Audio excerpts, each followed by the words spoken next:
on tombe sur des femmes qu'on ne peut pas faire entrer dans le stéréotype de la femme faible, silencieuse et décorative. Myriam est présentée comme prophète et comme figure de leadership. Déborah est encore plus dérangeante pour tous ceux qui veulent absolutiser l'autorité masculine. Elle est prophète, elle rend la justice sous son palmier et c'est vers elle que le peuple monte pour trancher les litiges. Elle est aussi liée à la délivrance politique et militaire d'Israël. Hulda, autre prophétesse, est consultée dans un moment décisif et sa parole contribue à déclencher les réformes religieuses sous Josias. Esther, quant à elle, incarne une puissance stratégique remarquable.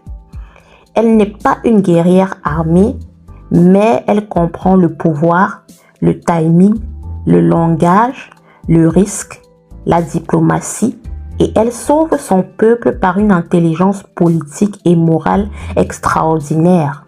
Enfin, les filles de Tsélophade osent contester un ordre successoral injuste et obtiennent une évolution juridique concernant l'héritage.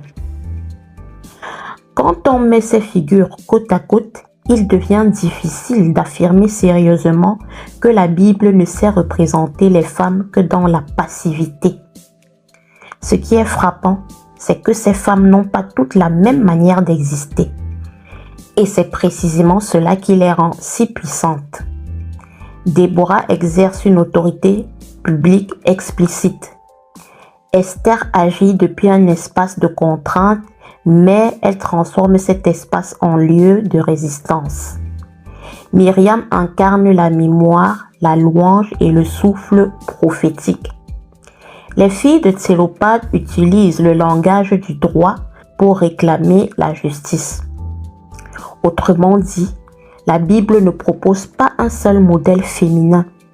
Elle montre des femmes qui conduisent, des femmes qui prophétisent, des femmes qui argumentent, des femmes qui bâtissent, des femmes qui argumentent, des femmes qui sauvent, des femmes qui jugent, des femmes qui bâtissent, des femmes qui négocient. Et cela rejoint profondément les analystes sociologiques des féminismes africains. La puissance des femmes n'est pas toujours la copie du pouvoir masculin. Elle peut prendre des formes multiples, contextualisées, parfois communautaires, parfois spirituelles, parfois discrètes, mais jamais